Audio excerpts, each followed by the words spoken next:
Now, Autolite and its 60,000 dealers and service stations present Suspense.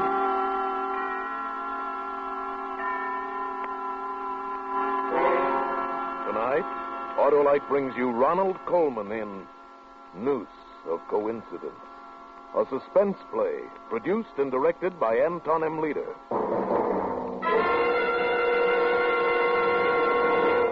If you're a fellow who won't put up with second best, what are you waiting for? Replace those old narrow gap spark plugs with wide gap Autolite resistor spark plugs and see the difference in your car.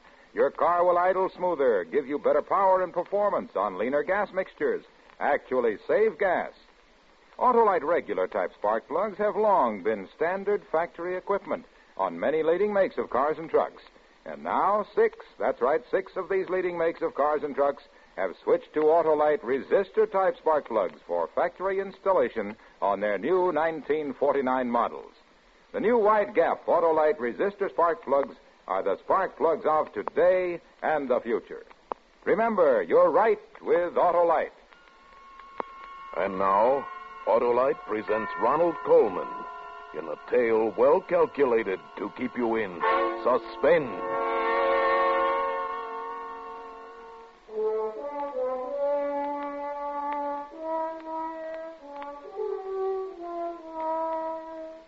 Do you know London?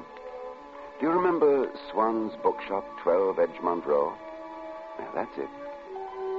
It's hard to believe that such a quiet, unassuming shop was the scene of unusual, even fantastic happenings. The only thing out of the ordinary about my bookshop, although I feel it's most appropriate, is the sign, or rather symbol, hanging above the door. An arm, made of cast iron, holding aloft a flaming torch. I must confess that the sharp angle inside the elbow attracted some distinctly unbookish creatures. Birds, who found the crook of the arm a splendid place for nest building. I rather liked the birds beneath my bedroom windows, but some of my customers complained quite bitterly about their nesting over the door. So each spring, it became my wicked task to clear away the little home that was a building, and then to try in vain to make peace with the birds and my angry conscience. Well, Mr. Swan, is it spring again? Good morning, Constable. Have a care up there on that ladder, sir. Steady. Oh, it's not the ladder that's making my knees shaky. It's this monstrous crime I commit every year. But if you didn't, Mr. Swan, how would the rest of us know it was spring, eh? Yes, a distinguished career. Christopher Swan, calendar to the neighborhood. And very honored, sir, be all of us. Thank you, Constable. Begging your pardon, Mr. Swan, but you have a customer in your shop? I do not. Yes, I saw him go in while I was halfway down the street. He walked right under the ladder, he did, with never a care. Brave man indeed. Thank you. Good morning. I'm sorry I didn't see you enter. I didn't hear the bell. May I help you? I don't need help. Your name is Christopher Swan? Yes. Good morning. My name is Christopher Swan. Oh, forgive me. I didn't quite hear. But you did. Christopher Swan, sir. Your name, my name.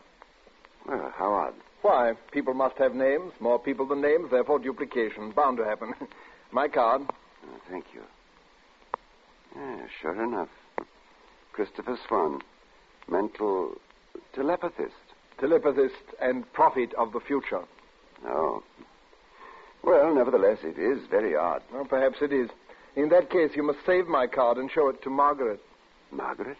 Your wife, sir. Oh, no, I'm afraid you're mistaken. I have no wife, and I've never been married. Do you suppose I'm not aware of that? You are? Well, then I don't see how you can... Mr. Swan, mental telepathist and prophet of the future. The future. Yes. Margaret, young woman, pretty too, red hair. Oh, now, really? I've read a good bit about extrasensory perception, Mr. Swan, but when you speak of foretelling the future... You don't believe a word of it. Well, I don't blame you. No one believes at first. And later? Mr. Swan, suppose we drop the subject. I've come here simply to buy some books. Perhaps we may have a little talk in a short time after your marriage.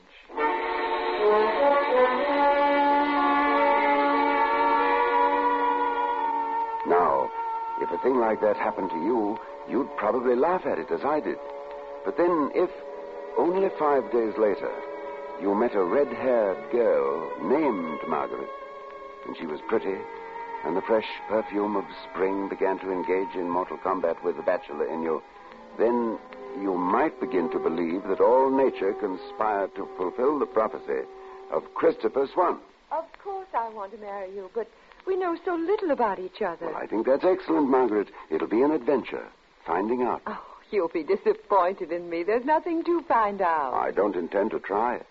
I expect to be content with you as you are. Well, Margaret? Oh, I wish you hadn't told me about all that money you inherited. I'd like you to believe that I'm marrying you for yourself. Chris, will you be happy with me? Will you be content? Happy with Margaret? Content with Margaret?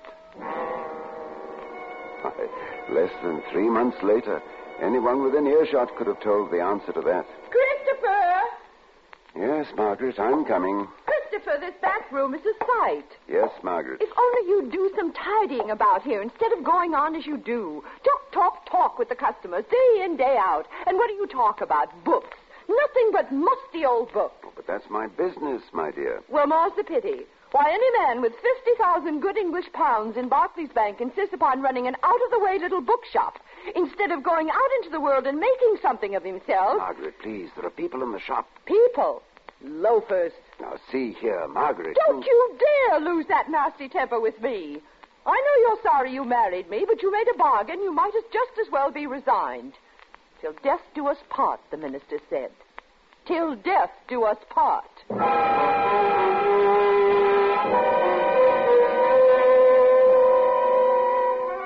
One day I went up to Hampstead Heath for the fair. Oh, not so much to see the fair as to get away from Margaret. I watched the children on the carousels, and the Pearlies from Lambeth Road, and the girls in white smocks selling jellied apples. And then, suddenly, there he was, again. Well, sink me, it's my friend, the doubter.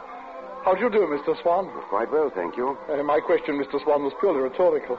I'm thoroughly aware that you are not doing well at all. Wrong again, Mr. Swan. Now, how can you say again? You did marry a red-haired woman named Margaret, didn't you? You really believe in your powers. Candidly, I don't. The only thing thus far proven is that there are remarkable coincidences. My dear Mr. Swan, how the thing happened is quite unimportant. All we must remember is my prediction that it would happen. I didn't say how. Could you have done that, too? With a little more concentration, why not? For instance, let me tell you about your wife. Your wife, Mr. Swan, is a shrew and will become more of a shrew each day. Now, please, I don't think I care to hear about it. No, don't go, Mr. Swan. Please, not while I'm concentrating. Now, let me see. Christopher Swan, born one day, I can't quite make that out, in March 1908. Birthplace, the Manor House, Lower Orchard, Bellingdon near Chesham, Bucks. 1940, removed to London, acquire bookshop. Father and mother killed in Blitz. There's a pity, Mr. Swan. You, however, inherit £50,000, right? Yes. Pounds, right? Would it be impertinent to point out that you had access to this information in several publications? Not one bit impertinent, Mr. Swan. But tell me, in which publication could I have learned that on the 9th of November this year you will be hanged by the neck until dead? I beg your pardon? And don't look so taken aback, my friend. The gift of prophecy, nothing more. Ability to foresee the future. You charlatan. Do you seriously expect me to believe... That you'll be hanged. Of course I don't expect you to believe it, Mr. Swan. Any more than you believe my first prophecy about your marriage. But you will be hanged, Mr. Swan. Pity, really a pity. On the morning of November 9th, hanged by the neck until you are dead.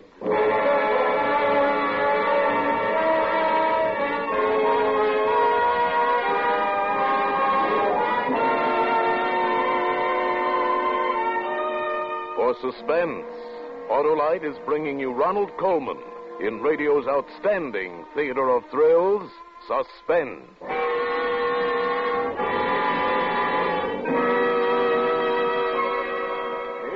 Harlow. Heard you played Truth or Consequences at a big Hollywood party. Sure. They asked me to tell the truth, and naturally I did.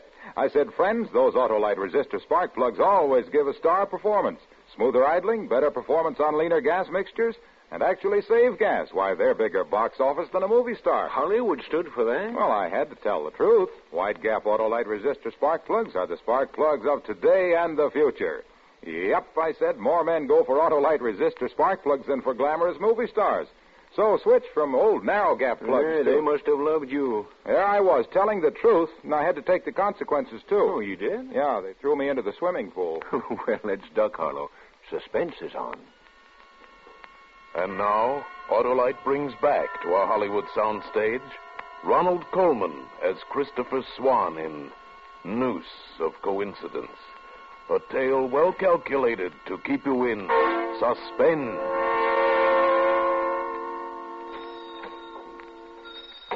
Good morning, Mr. Swan. And a good morning to you, Constable. Well, I hope it's better than the night I had. Oh, fair horrible, that's what it was. Oh, Mr. Swan, do you have any books that talk about spirits? Oh, yes, sir. Some very fine ones. Sir Arthur Conan Doyle. Then there's the American psychologist William James. It's an odd coincidence. That's the man I'm reading now. There you are. William James, The Will to Believe. Oh, it ain't the believing that bothers me. It's the will to leave it in the bottle. The bottle? Spirits, Mr. Swan. Ooh, last night. Oh, I beg your pardon, Constable. You know, my mind is so set upon a certain... Well, let's see now. Spirits, spirituous, here we are. Spiritus frumenti. Christopher! Oh, heavens. When will you ever clean this filthy back room? I'll be there in half a moment, Margaret. Not in half a moment, now. Oh, she does have a voice that carries, don't she, Mr. Swan? Yes, now, suppose you just browse along that shelf, Constable, and help yourself to whatever you like. Look at this place. Look at it. Nothing but old books. Dickens, Thackeray, Victor Hugo. Filthy nonsense. Filthy nonsense. Now, these are rare editions, Margaret. Please don't handle them like that. I'll handle them as they deserve. I'll tear them or burn them or fling them about. Now, Margaret. Margaret! How dare you? It happens that I love this shop and the things in it. You'd like to die here. What? You said so in your sleep last night. I wish I were dead. That's what I heard you say. I don't know what's come over you, Christopher. Moody all the time. Sulking, sulking, sulking. Pity you feel so sorry for yourself. Margaret, please. Constable Smithers can hear every word. Let him. Let everybody hear. I've nothing to hide. I never dream about suicide. I made a mistake when I married you, but I'm trying to make the best of it. Pity you can't do the same. Pity you feel there's only one way out. Yes, a pity. Pity. Pity. The quiet was gone. The gentle, thoughtful quiet. A bookshop should be a peaceful place. I didn't remember dreaming about suicide, but I suppose I had such dreams. A man wants peace, even if it's only the peace of the grave. Oh, good morning. Good morning. I wonder if you have St. Maur by D.H. Lawrence, I believe published by Heinemann. Yes, Heinemann does publish Lawrence, but I'm afraid we don't have... if you'll just step over here... There's been quite a demand for Lawrence lately, and with books in short supply... I know. Let me see. St. Maur. There's one copy of Sons and Lovers, one Gypsy. No, I'm afraid we're out. May I order it for you? No, I really prefer to look for it. It's a good excuse to go tramping about, prowling through bookshops. Do you like bookshops? Oh, yes.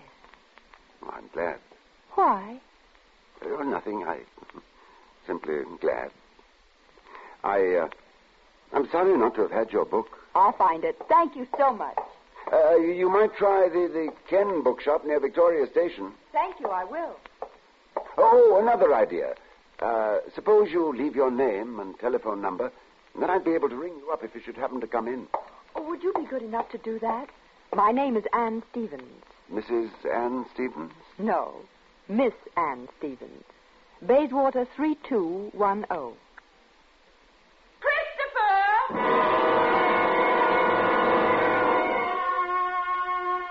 Miss Anne Stevens had red hair, too. But not simply orange red like Margaret's. Her hair was like burnished copper, all warm and bright down to her shoulders. And when she walked in the sunlight, it seemed to be splashed with gold. And I thought to myself, it's probably fragrant and soft to touch. It was only a few days later I met her again in crowded Hyde Park. And what does he say to us? Oh, I'm sorry. Why, Miss Stevens. I am sorry. Well, no, I'm not, really. I mean, Hello. Did I hurt you? Of course not. It's Mr. Swan, isn't it? Yes. You've a remarkable memory for faces. No more than you. You remembered me. Oh, but that's different. I've thought about you. Did you? How nice. Trying to find a copy of St. Maur. You know. You remember that's what you wanted. Oh, I'm so sorry. I did find a copy that same day at the Ken bookshop, thanks to your advice. Oh. It's a lovely work. I haven't read it. Really? Oh, Mr. Swan, let me give it to you. That is so you could read it. I'll bring it to your shop. Suppose you bring it to me here. Right here, to this very spot. Good. Tomorrow, same time. Tomorrow, same time. And I'll bring something I want you to read.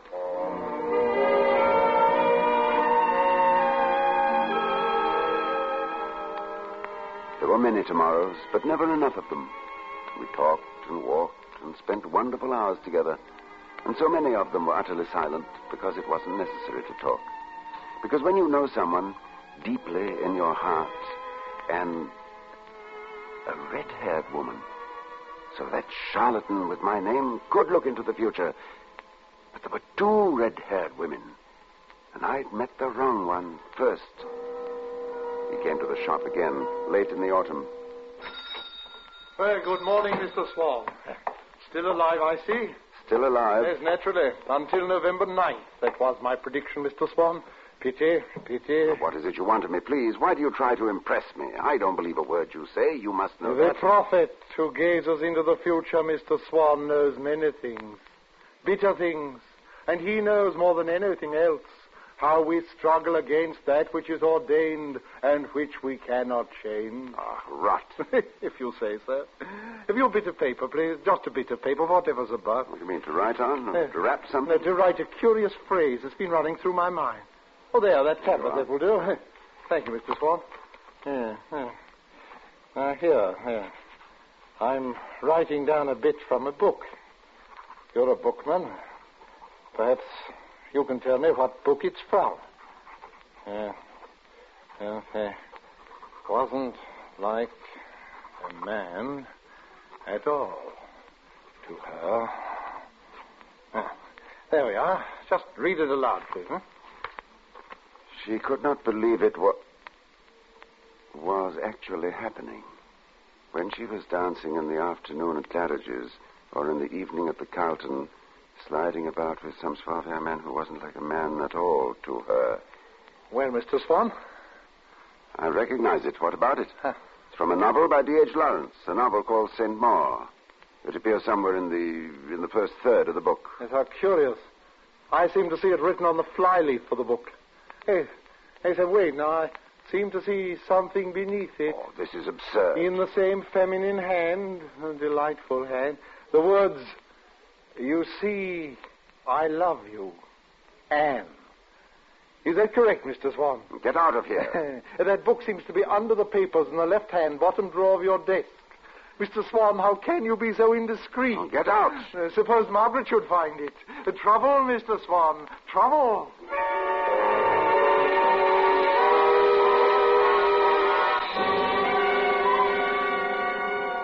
What did this mean? How could he know what Anne had written in that book? Was she in league with him? She couldn't be. Not Anne. And yet, I had fallen in love with her, a red-haired woman, as he had prophesied. The answer came soon enough. Christopher, Constable Smithers is in the shop. Oh, is he browsing, buying, or chatting?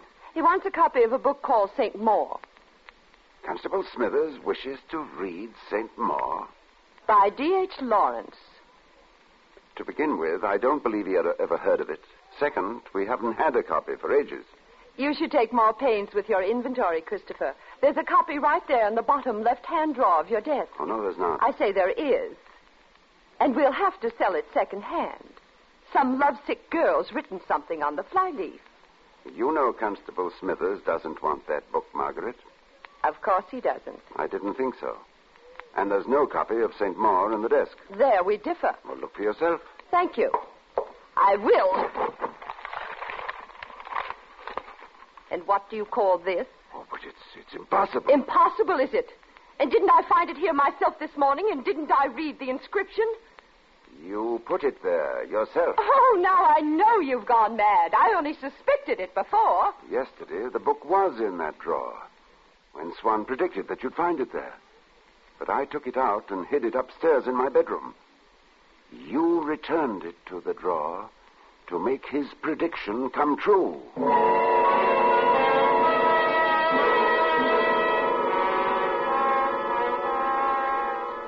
I didn't sleep well that night.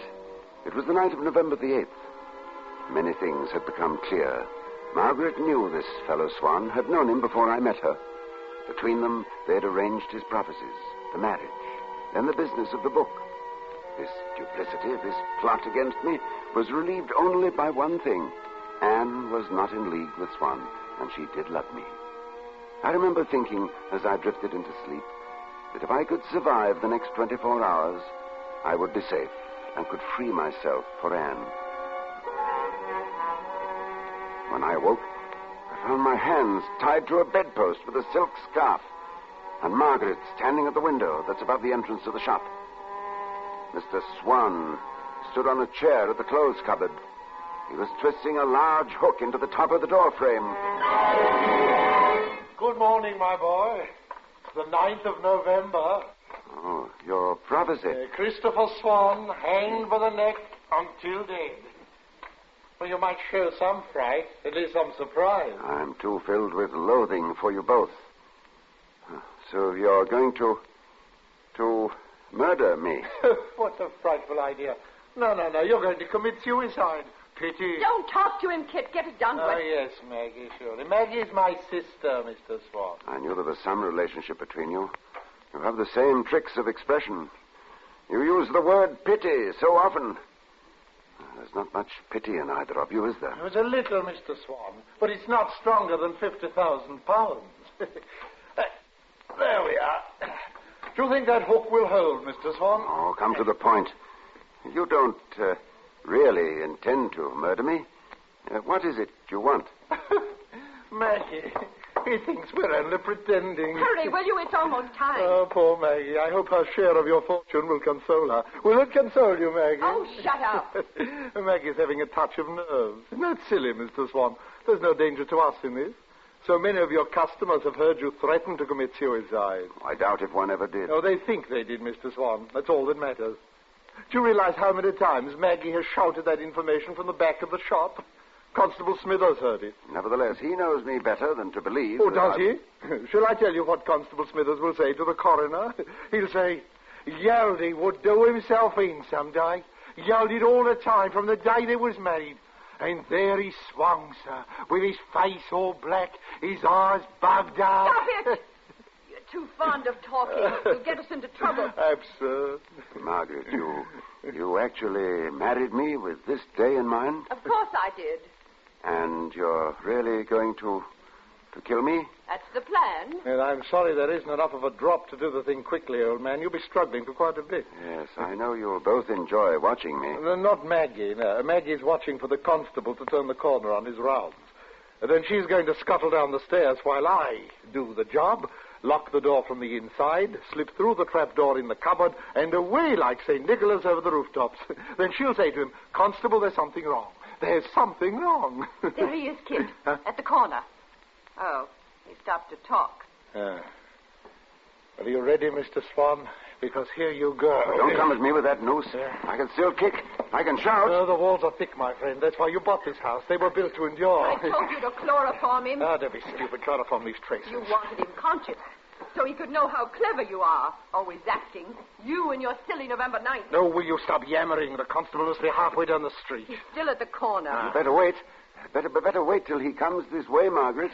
They'll say you had time to do it if he finds me cold. Oh, thank you, Christopher. That's excellent advice. He's not really pleased, Margaret. Look at him. He wants you to be caught. Christopher, I'm disappointed. What childish tactics. Is it, Swan? Is it? Look at him, Margaret. That struck home. It struck home. Well, I think I'll have to close your mouth, my friend. Not while I can kick. Maggie, throw yourself across his legs. Don't give in, Margaret. Remember, you face the constable. He gets away over the rooftop. Maggie, are you in a trance? Throw yourself across his legs. No. Maggie, I can't get at him. I don't care. I don't like it. It's too late to think about that.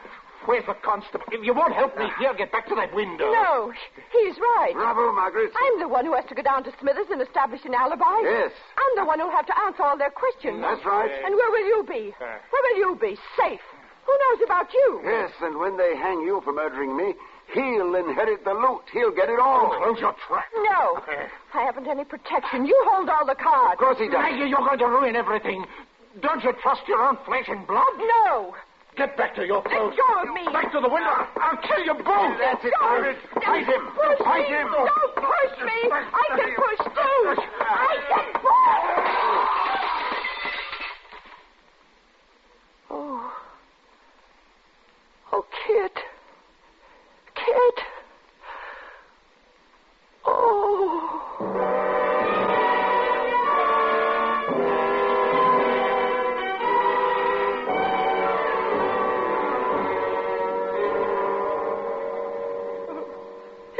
It's queer goings on, sir, you being bound to the bed like this, and him breaking through the window and then hanging from the sign.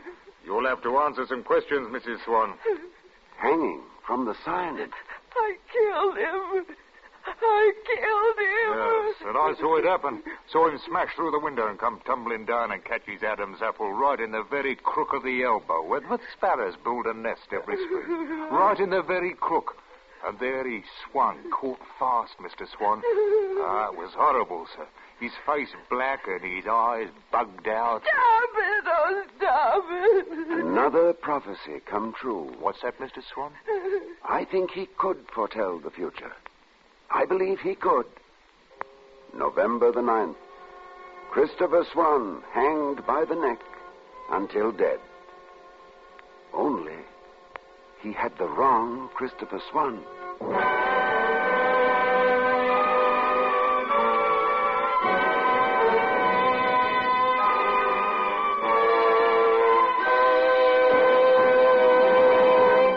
Thank you, Ronald Coleman, for a splendid performance. Oh, Mr. Coleman, would you listen to a sound effect with us for a moment? Why, certainly, Mr. Wilcox. Okay, boys.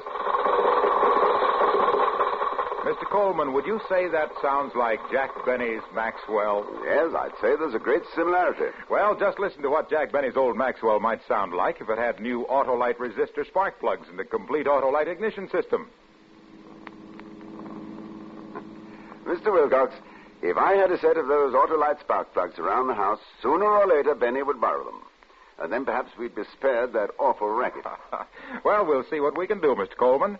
Friends, Autolite resistor spark plugs are made by Autolite men who make over 400 products for cars, trucks, airplanes, and boats in 28 Autolite plants from coast to coast. Yes, sir, and Autolite also makes complete electrical systems for many makes of America's finest cars. Batteries, spark plugs, generators, starting motors, coils, distributors. All ignition engineered to fit together perfectly, work together perfectly, because they're a perfect team. So, folks, don't accept electrical parts that are supposed to be as good. Ask for and insist on Autolite original factory parts at your neighborhood service station, car dealer, garage, or repair shop. Remember, you're always right with Autolite.